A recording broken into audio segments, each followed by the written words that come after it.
எல்லாருக்கும் நமஸ்காரம். இன்னைக்கு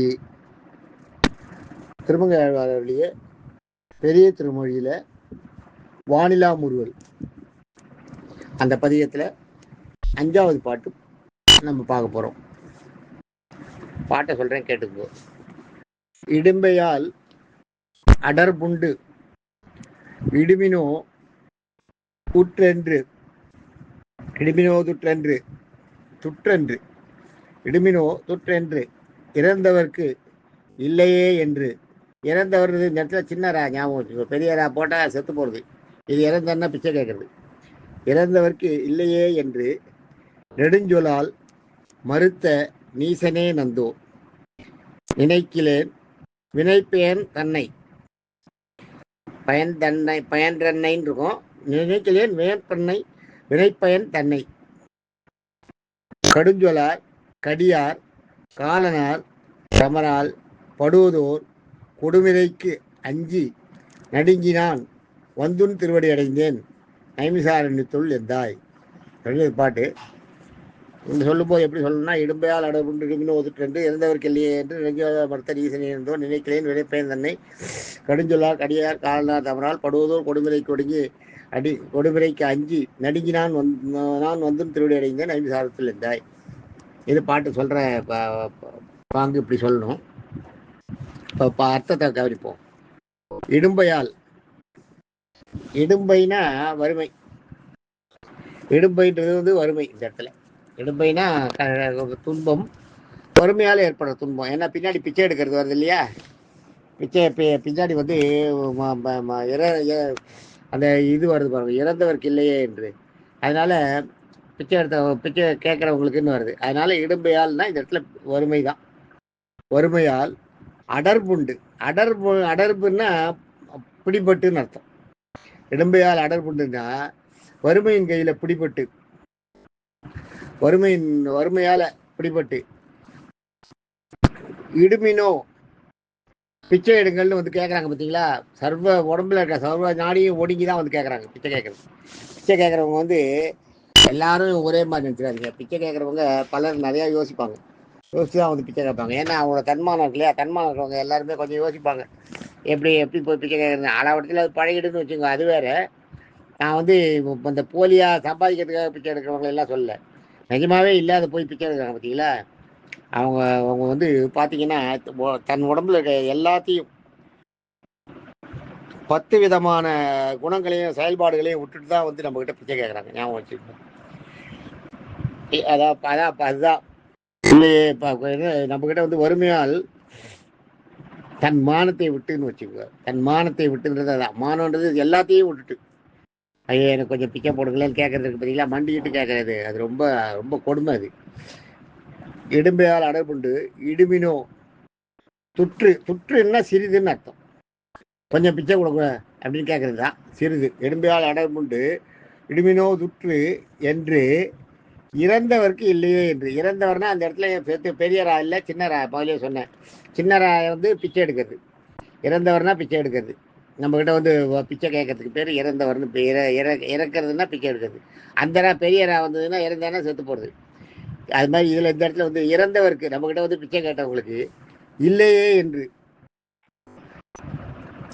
பிச்சை இல்லைன்னு சொல்கிறோம் இல்லையா, அதுதான் பிச்சை இல்லையே. ஐயோ இல்லையே என்ற அதுதான் இல்லையே என்று.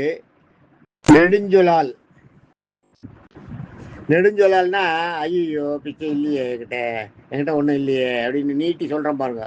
இல்லைங்கிற விஷயத்தை அவ்வளோ நீட்டி சொல்கிறோம் பாருங்க. அதுதான் சொல்கிறேன் நெடுஞ்சொலால் ஒன்று.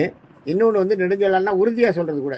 அவங்க எத்தனை தரம் கேட்டாலும் இல்லைன்னா இல்லை தான் போயான்றமே, அது கூட நெடுஞ்சொல்னு சொல்லலாம். நெடுஞ்சொலால் மறுத்த, இல்லைன்னு சொல்லி அனுப்பின, மறுத்த பிச்சை போடுறதுக்கு மறுத்த நீச்சனே இருந்தோ. நீச்சன்னா கீழ்ப்பிறவியை சேர்ந்தவன் அர்த்தம். கீழ்ப்பிறவின்னா ஜாதி மதத்தால பிறவியால கிடையாது, குணத்தால கீழ்ப்பிறவி சேர்ந்தவன். ஏன்னா தங்கையில இருந்து கூட பிச்சை கேட்டவனுக்கு இல்லைன்னு சொல்றான் பத்தியா. அதுதான், அதனால்தான் நீச்சனே நந்தோன்னு சொல்றாருங்க. நீச்சனே நந்தோ, நான் தன்னை சொல்லிக்கிறார். நான் அந்த மாதிரி இப்போ ஆன ஒரு நீச்சனே நந்தோ, கீழ்ப்பிறவி சேர்ந்துதான். நினைக்கலேன், ஆனால் நான் என்ன நடக்கும் இதனாலன்றதை நான் நினச்சி பார்க்கவே இல்லை. நினைக்கலேன் வினை பயன் தன்னை. வினைன்றது இந்த செயல்பாடு. இப்போ என்ன பண்ணார், பிச்சை இட மறுத்தார் இல்லையா, இந்த செயலோட வினை பலன் என்ன இருக்குன்னா, அதை நான் நினச்சி பார்க்கவே மாட்டேன். இன்னைக்குலே வினை பயன் தன்னை. அந்த செயலோட நான் பிச்சை இடத்துக்கு பிச்சை போட மாட்டேன்னு சொன்னேன், அந்த செயலோட பலன் என்னன்றதை நான் நினைக்கிறதுக்கு மறந்துட்டேன். அந்த பலன் என்னன்றதை சொல்கிறா பாருங்க. கடுஞ்சொல்லார், கடுமையான சொற்களை கூறுபவர். இல்லை போ பிச்சை இல்லை போ அப்படின்னு கண்டு வேறு வேலை இல்லை அது திட்டி அனுப்புகிறோம் பாருங்க, அது கடுஞ்சொல்லார். கடியார், கொடிய வார்த்தைகளை கூறுபவர். கண்டபடி திட்டி அனுப்புறதுக்கு பாருங்க, அது சத்தம் போட்டு அனுப்புறது முதல்ல கடுமையான சொல்லால் சொல்கிறது. கடியார்ன்றது வந்து கொடிய வார்த்தைகளை சொல்கிறது, ரொம்ப மோசமான வார்த்தைகளை. கடினாலேயே வந்து துன்பத்தை கொடுக்குறது அடுத்தவங்களுக்கு. அந்த அந்த அந்த மாதிரி அந்த கடியார்னா அடுத்தவங்களுக்கு மன ரீதியாக நோக்க முடியாத கடுமையான வார்த்தைகளை. வேறு வேலை இல்லை, உனக்கு பிள்ளை குட்டி இல்லை, உனக்கு குழந்தை எப்படி இல்லை, எல்லாத்தையும் விட்டு தானே வந்து கேட்குறான். கேட்கும்போது அதெல்லாம் அவனுக்கு தெரியாதா எல்லாம் கேட்பாங்கன்னு? அதெல்லாம் தெரிஞ்சு தானே வந்து பிச்சை கேட்கும்போது எல்லாத்தையும் சர்வத்தையும் ஒடுக்கி தானே வந்து கேட்குறான். அவங்ககிட்ட போய் உனக்கு பிள்ளை குட்டி இல்லையா, அவங்க போட மாட்டாங்களா, அவங்க என்ன பண்ணுறாங்க, அவங்கள விட்டு நீ ஏன் வந்தால் கொழுப்பா, இப்படியெல்லாம் கேட்குறதுக்கு பாருங்க. இதுதான் கடியார்ன்றது, கடுமையான சொல். கடியார் என்ன இதில் அடுத்தது கஞ்சனார், கடியார், காலனார், தவறால். இப்படி பண்ணுறவங்கள இப்போ காலன்னா யமன், சமர்னா யமதூதர்கள். யமதூதர்களை தான் கிங்கரன்வாங்களே, அவங்க தான் யமதூதர்கள்.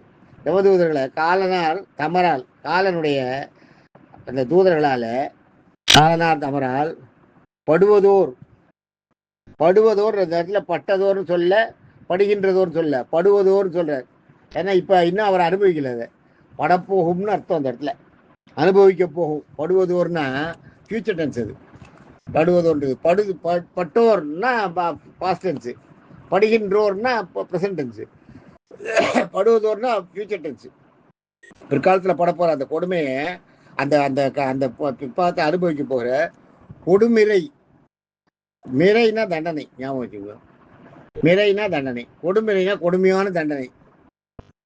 கொடுமிரைக்கு அஞ்சி அஞ்சி அதுக்கு பயந்து நடுங்கி உடம்பெல்லாம் நடுங்கிறதா. அதை நினச்ச உடனே ஐயோ ஜமன் என்ன செய்ய போறாருன்னு நடுக்கம் கண்டு நடுங்கி நான் வந்துன் திருவடி அடைந்தேன். நான் வந்து உன் அப்படின்னும் போது எங்க இருக்காரு தேடிட்டு போறாராம். அதான் வந்துன் திருவடி அடைந்தேன். இல்லட்டா நான் உன் திருவடி அடைந்தேன்னு சொல்லலாம் இல்லையா. நான் வந்துன் திருவடி அடைந்தேன்னா நீ எங்க இருக்கன்னு தேடிட்டு வந்தேன். நீ எங்க இருக்கன்னு ஒன்று தேடி பிடிச்சி என்னை தலைவனாக ஏற்றுக்கொண்டு, என்னுடைய தலைவனாக ஏற்றுக்கொண்டு, அப்படி தேடி பிடிச்சி என் தலைவனாக ஏற்றுக்கொண்டு, அந்த மாதிரி வந்து நான் வந்து தேடி பிடிச்சி உன்னை தேடி பிடிச்சி வந்து திருவடி உன்னுடைய பாதங்களை பொற்பாதங்களை அடைஞ்சிருக்கேன், உன்னுடைய பொற்பாதங்களை அடைஞ்சிருக்கேன் அப்படின்னு சொல்லிட்டு அடுத்தது தேவராஜ பெருமாளை சொல்கிறார். நைமிசாரணி சொல் தாய், நைமிசாரணத்தில் இருக்கிற தேவராஜ பெருமாளே உன்னை வந்து சரண் அடைஞ்சிருக்கேன். நான் வந்து பிச்சை கேட்ட உங்களுக்கு இல்லைன்னு சொல்லிட்டேன் அப்படின்னு அந்த வறுமையாக. அதுக்கு என்ன கன்க்ளூஷன் என்னன்னா, வறுமையால் பிடிப்பட்டு சிறிது பிச்சை எடுன்னு இந்த கிட்ட கேட்குறாங்க பாருங்க. பிச்சை கேட்டவருக்கு இல்லையே அப்படின்னு ஒரு நீட்டிட்டு இல்லையே ஐயா இல்லையேன்னு சொல்லி அனுப்புகிறோமே, அதை சொல்ற அப்படின்னு சொன்னவங்களுக்கு அவங்களே எல்லாத்தையும் மாத்தையெல்லாம் விட்டு தானே வந்து கேட்குறாங்க. அவங்ககிட்ட இல்லையேன்னு சொல்லி அவங்கள அனுப்பினது. அந்த மாதிரி அனுப்புறது கூட வெறுமையை இல்லையேன்னு சொல்லி அனுப்பல, கண்டுபடி திட்டு வேறு வேலை இல்லை அது இதுன்னு சொல்லி அந்த மாதிரி திட்டுறது ஒன்று. கடியார், கடுமையான சொற்களை யூஸ் பண்ணுறது. உன் பிள்ளை இல்லை, பொண்ணு இல்லை, அது இல்லை, அவளையெல்லாம் பார்க்க மாட்டேன், விடிய காதால் வந்துட்டேன், பிச்சை கேட்கறதுக்கு வந்துட்டேன், எங்கள் வீட்டில் அசிங்கமாக இல்லை உனக்கு, இப்படியெல்லாம் கேட்குறது. அசிங்கமாக இருக்குதான், என்ன பண்ணுறது, கஷ்டப்பட்டு அதையெல்லாம் தாண்டி தான் வந்து பிச்சைன்னு கேட்குறது. பிச்சைன்னு கேட்கும்போது ஒருத்தர் சர்வ நாடியும் ஒடுங்கி தானே கேட்குறான். அதையெல்லாம் அவங்ககிட்ட நேரடியாகவே கேட்குறது. கஞ்சனார், கடியார், கடுமையான சொற்களை யூஸ் பண்ணுவேன். இவங்களையெல்லாம் காலன்றது வந்து யமனோட தூதர்கள் வந்து பிடிச்சி இழுத்துன்னு போய் கொடுமையான தண்டனைகளை கொடுப்பானாம். அதை நினச்ச உடனே பயம் வந்துட்டான். எப்போ முன்னாடியெல்லாம் ஞானம் இல்லாதப்ப அந்த பயம்லாம் இல்லை. இப்போ பெருமாளை வந்து தொட்டு பெருமாளோட ஸ்பரிசம் ஏற்பட்ட அப்புறம் இவருக்கு ஞானம் வந்துடுது. அதுதான் சொன்னேன் இல்லையா, திருமண கொள்ளையில் வேடுபறி உற்சவம் நடக்கிறதுன்னு. இன்றைக்கி வேடுபறி உற்சவம்னு அந்த பெருமாள் வந்து பெருமாள் வந்தது கல்யாண கோலத்தில் வந்தது நடக்கிறது. இன்றைக்கி திருமண கொள்ளைன்னு வேதராஜபுரம்னு ஒரு இடம் இருக்காங்க இதில், சீர்காழி மங்கை மடம் பக்கத்தில். அந்த இடத்துல வந்து நடக்கிறது. அதனால அந்த அந்த கொடுமுறைக்கு அஞ்சு பயந்து நடுங்கி போய் அதுக்கு முன்னாடி அதெல்லாம் இல்லை, அடுக்கெல்லாம் இல்லை, இது பண்ணிட்டு இருந்தார். ஆனால் அந்த பெருமாளோட ஸ்பரிசம் ஏற்பட்ட அந்த ஞானம் வந்த உடனே உடம்புல ஒரு நடுக்கம் வந்துடுது. நடுங்கி ஐயோ என்ன ஆகுமோன்னு.